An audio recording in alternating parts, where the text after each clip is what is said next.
दोस्तों नमस्कार, मैं एडवोकेट एस.एल. शर्मा। दोस्तों अगेन हमारे YouTube channel legal expert in Delhi में आपका स्वागत है। और आज हमारे इस यूट्यूब चैनल के माध्यम से मैं आपको स्त्री धन के बारे में बताऊंगा। स्त्री धन क्या होता है और इस पे किसका जायज हक बनता है और ये कैसे प्राप्त किया जाता है। तो दोस्तों समय बर्बाद ना करते हुए हम स्टार्ट करते हैं हमारे आज के इस YouTube चैनल के मुख्य बिंदु को। स्त्री धन पर पत्नी का हक कितना जायज। दोस्तों सुप्रीम कोर्ट ने स्त्री धन पर महिलाओं का हक बताकर एक मिसाल कायम कर दी है। भारत में महिलाओं के हक में कानूनों का रुख करने की दिशा में माननीय न्यायालय सुप्रीम कोर्ट द्वारा स्त्री धन का फैसला एक और मील का पत्थर साबित होगा। दरअसल ऐसा क्या है कि भारत के कानून व्यवस्था में महिलाओं के हक में कानून तो बहुत से हैं, लेकिन अदालतों द्वारा इनकी व्याख्या सही ढंग से न कर पाने के कारण इनका परिवर्तन प्रभावी ढंग से सुनिश्चित नहीं हो रहा है। स्त्री धन के मामले में जो भी निचली अदालतें हो या हाई कोर्ट हो, हिंदू विधि और घरेलू हिंसा से महिलाओं के संरक्षण कानून की सही व्याख्या नहीं कर सके और उसका नतीजा यह हुआ कि पीड़िता को सुप्रीम कोर्ट तक संघर्ष करना पड़ा। इसी एक मामले में पहले से पति से अलग रह रही एक महिला को कानूनी तौर पर अलगाव की स्थिति में निचली अदालतों ने तलाकशुदा स्थिति के समान मानने की भूल कर दी और पीड़ित महिला की पीड़ा में निरंतर इजाफा होता रहा, कोई उनको रिलीफ नहीं मिली। तो माननीय सर्वोच्च अदालत ने अपने पिछले फैसलों में विधि परिवर्तन अधिकारियों की कानूनी समझ पर सवाल या निशान लगाते हुए कहा कि दंपति के अलगाव और तलाक की अवस्था में कानूनन भेद है। एक दूसरे से अलग रह रहे दंपति कानून की नजर में तब तक पति पत्नी माने जाएंगे जब तक कि उनका तलाक नहीं हो जाता। ऐसे में पति से अलग रहने के बावजूद स्त्री धन पर पूरा हक जता सकती है और वह उसे अपनी मर्जी से उपयोग में लाने का भी अधिकार रखती है, यानी उसको उपयोग में लाने का अधिकार रखती है। दोस्तों सिर्फ उपयोग या अधिकार बल्कि उसे अपने संरक्षण में लेने का भी पत्नी को अधिकार है। अब दोस्तों सवाल यह उठाता कि स्त्री धन के दायरे में किस तरह की संपत्ति को रखा जा सकता है। सुप्रीम कोर्ट ने इस बारे में स्पष्ट कर दिया कि कोई संयम की जरूरत नहीं है। सभी संयम जो थे संसद थे खत्म कर दिए। अदालत ने कहा कि शादी से पहले यानी शादी के पहले और शादी के बाद पति एवं ससुराल और महिला को गिफ्ट में जो भी कुछ मिला है वह सब कुछ स्त्री धन के दायरे में आएगा। यह सुप्रीम कोर्ट ने क्लियर कर दिया। इसमें चल अचल संपत्ति भी शामिल है। तलाक की कानूनी प्रक्रिया पूर्ण होने तक महिला स्त्री धन की पाई अपने पति और ससुराल वालों से वसूल कर सकती है। यानी ये कहा था सुप्रीम कोर्ट ने स्त्री धन के बारे में। इस फैसले से एक बात तो स्पष्ट हो गई कि महिला स्त्री धन पर अत्यंतिक अधिकार रखती है। यानी माननीय न्यायालय के इस फैसले से यह तो स्पष्ट हो गया कि महिला स्त्री धन के ऊपर पूर्णतः अपना अधिकार रखती है। लेकिन दोस्तों, दहेज प्रथा की बहुलता बहुत ज्यादा होने के कारण देश में शादी में मिले सामान में दहेज और उपहार का भेद अभी भी कानून में परिभाषित नहीं है। यानी जो दहेज में बहुत ज्यादा सामान मिला है या उपहार मिले हैं, तो दहेज की परिभाषा अभी स्पष्ट नहीं है। कानूनविदों का एक वर्ग जो अभी भी मानता है कि दहेज पूरी तरह से बेटी को उसके परिवारजनों से उपहार में दिया गया सामान है, जो स्त्री धन ही है, और इस पर बेटी का अर्थात विवाह के बाद किसी भी पत्नी बनी बेटी का ही हक माना जाएगा।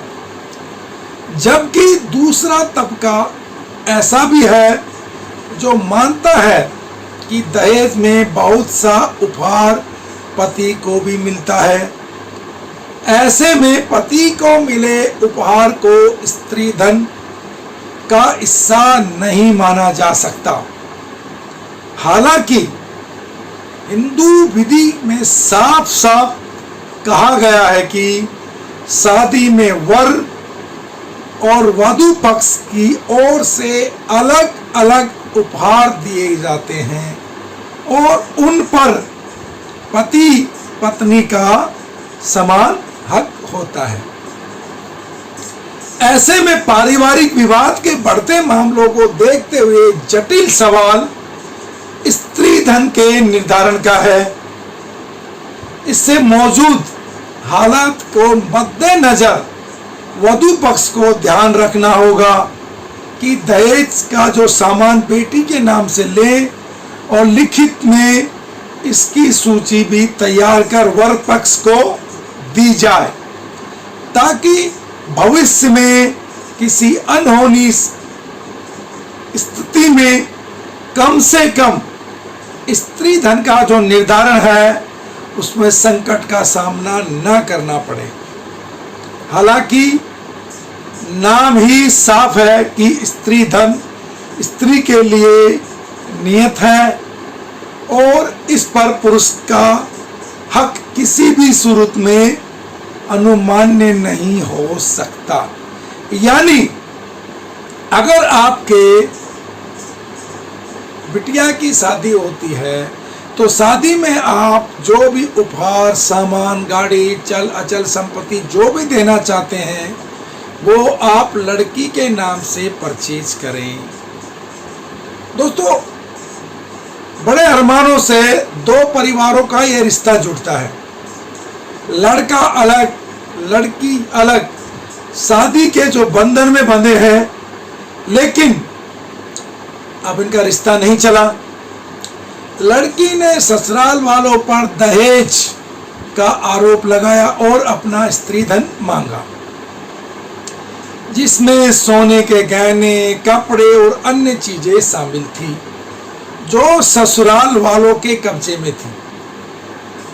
ससुराल वालों का मानना था कि जो चीजें हमने दी है वह बहू का स्त्री धन कैसे हो सकता है। तो ये उनकी सोच गलत है। इसको माननीय सुप्रीम कोर्ट ने क्लियर कर दिया था। चाहे आप वर पक्ष या वधू पक्ष या कोई भी गिफ्ट उस शादी में मिलता है तो वह स्त्री धन कहलाता है। शादी से पहले शादी के बाद जो भी चीजें लड़की को गिफ्ट की जाती हैं, जो जैसे गहने, कपड़े, महंगी चीजें, जो सब स्त्री धन के अंतर्गत आती हैं। स्त्री का उन सब चीजों पर अधिकार होता है जो उसके मायके वालों व ससुराल वालों से मिले हैं। इसे लड़की को कानूनी तौर पर अपना सारा स्त्री धन मिला होता है। लेकिन हर लड़की के साथ या हर स्त्री के साथ ऐसा नहीं हो पाता, क्योंकि महिलाओं को स्त्री धन की जानकारी नहीं होती है। जानकारी के अभाव में वो अपना अधिकार नहीं ले पाती हैं। दोस्तों, स्त्री धन को केवल एक धन ना माना जाए, वो उस महिलाओं का हक माना जाए, क्योंकि महिलाओं को गहनों के प्रति भावात्मक लगाव होता है। वे चाहती हैं कि हमारे गहनों पर किसी का हक ना हो और हमारे गहने मिल जाए। इस शादी में, इस केस में दो बातें निकल जाती हैं। कोर्ट लड़का लड़की को आमने सामने बैठा करके, परिवार को बैठा करके सुलह कराने की कोशिश करता है कि ताकि तलाक ना हो। अगर दोनों मानने को तैयार नहीं है, अपनी अपनी प्रतिष्ठा का सवाल बना लेते हैं, तब अगर वो साथ रहने को तैयार नहीं है, अगर रिश्ता आगे नहीं बढ़ना चाहता है, तो हिंदू मैरिज एक्ट में स्त्री धन की वो चीजें जो महिलाओं को उसके जीवन में मिलती हैं, इसमें सभी प्रकार की चल अचल संपत्ति जैसे कैश, गहने, शेविंग, इन्वेस्टमेंट, गिफ्ट में मिली प्रॉपर्टी आदि शामिल होती है। माता पिता, भाई बहन द्वारा शादी से पहले मिले गिफ्ट और शादी से मिले उपहारों से अलग से सास ससुर द्वारा पहनाए गए गहने और गिफ्ट भी स्त्री धन में आएंगे। दोस्तों, महिलाओं को शादी से पहले, शादी के बाद, बच्चे के जन्म के समय और विधवा होने के दौरान जो चीजें तोहफे में मिलती हैं, वो सब स्त्री धन कहलाता है। स्त्री धन से इस तरह से अलग कि महिला को स्वेच्छा से उसकी शादी में पहले या बाद में दिया गया उपहार, इसमें कोई जोर जबरदस्ती नहीं, ये उपहार स्नेह के प्रतीक है, इसलिए इस पर स्त्री धन का पूरा अधिकार है। अब स्त्री धन कैसे हासिल किया जाए? हिंदू महिला का स्त्री धन का अधिकार हिंदू उत्तराधिकार अधिनियम 1956 की धारा 14 और हिंदू विवाह अधिनियम 1955 की धारा 27 के तहत सुरक्षित है, जिसमें वो अपने शादी में मिले तोहफे और संपत्ति को हासिल करने का अधिकार इस कानून के तहत रख सकती है। और यदि महिला का स्त्री धन पति या ससुराल वालों ने अपने पास रखा हुआ है तो उन्हें ट्रस्टी माना जाएगा, मालिक नहीं। जब तक महिला उसकी मांग करेगी तो वो महिलाओं को उसका स्त्री धन लौटाने के लिए बाध्य होंगे। महिला को अपने स्त्री धन को अपने जीवन काल के दौरान या बाद में बेचने या किसी को दान में देने का पूरा अधिकार है। पति या ससुराल वाले उसकी इच्छा के विरुद्ध स्त्री धन को उससे छीन नहीं सकते। इसके अंतर्गत घरेलू हिंसा अधिनियम 2005 की धारा 12 महिलाओं को उन मामलों में स्त्री धन का अधिकार प्रदान करती है जहां स्त्री धन पे उन महिलाओं का हक बनता है। दोस्तों, ये जो मैंने आपको कानून बताया है स्त्री धन के लिए, थोड़ा लेंथी जरूर है, फिर भी अगर किसी को शंका समाधान हो तो आप हमें मेल कर सकते हैं या व्हाट्सएप कर सकते हैं। हम आपकी समस्या का समाधान करने की कोशिश करेंगे। अगेन दोस्तों, नमस्कार। आपसे विदा लेते हुए मैं एडवोकेट SL शर्मा। और अगर आपको हमारा YouTube चैनल पसंद आया हो तो प्लीज़ लाइक कीजिए, सब्सक्राइब कीजिए और बेल आइकन जरूर दबाइएगा ताकि हमारे द्वारा समय समय पर अपलोड वीडियो जो हम आपकी जानकारी के लिए करवाते हैं वो आप तक सबसे पहले पहुंचे। अच्छा दोस्तों, नमस्कार, जय हिंद।